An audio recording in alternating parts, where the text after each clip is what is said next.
سیکھوں سکلے کتاب اللہ میں تم میں دو بدنی چیزیں چھوڑا اور دونوں کا وزن جیسا ہوگا.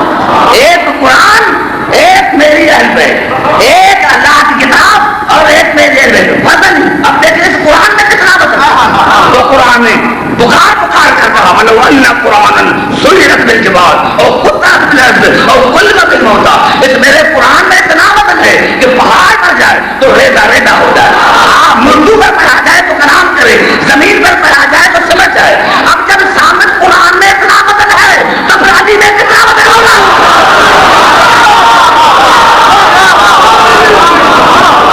زبان کر دینے میں اپنے چہرے پر آپ کے چہرے پر نہیں کرے. قرآن میں اتنا وزن ہے. قرآن جو ہے وہ تو اولاد دے سکتا ہے. قرآن جو ہے وہ تو پیاس بجا سکتا ہے. میں کچھ نہیں کر سکتا. اور وہ رحمت بھی ہے مومنین کے لیے. رحمت کی معنی حل مشکلات کا حل کرنے والا.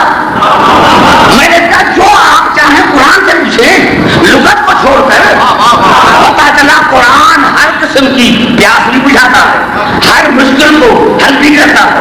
جب یہ قرآن مشکل کشا ہے، جب میراث مشکل کشا ہے تو آج کیوں نہیں.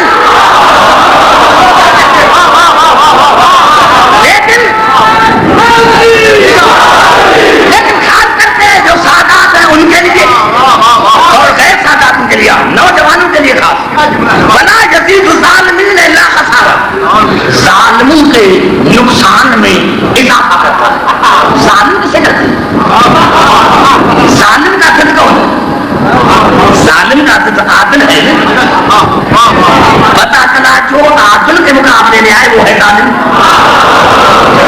قبلہ تنظیم حسین صاحب ہمیشہ کہتے تھے کہ میں اس آیت کو دعائے قنوت میں پڑھتا ہوں. میں نے دیکھا، میں نے سمجھا کہ بھائی موضوع کے تفاصیل میں دیکھوں کہ موضوع نے ساتھ کری کیا تھا. اور وہ آیت ہے سورۃ سجدہ. ارشاد ہوا ومن اظلم ممن ذکر بآیات ربہ. سب سے بڑا ظالم ہو جس کو آیتوں کے ذریعے ہدایت کی گئی. سب سے بڑا ظالم نہیں، اظلم. یہ سپرلیٹو ڈگری ہے. ومن اظلم ممن ذکر بآیات ربہ. سب سے بڑا ظالم وہ ہے، اس سے بڑھ کر ظالم کون ہوگا جس کو اللہ کی آیتوں کے ذریعے ہدایت کی گئی.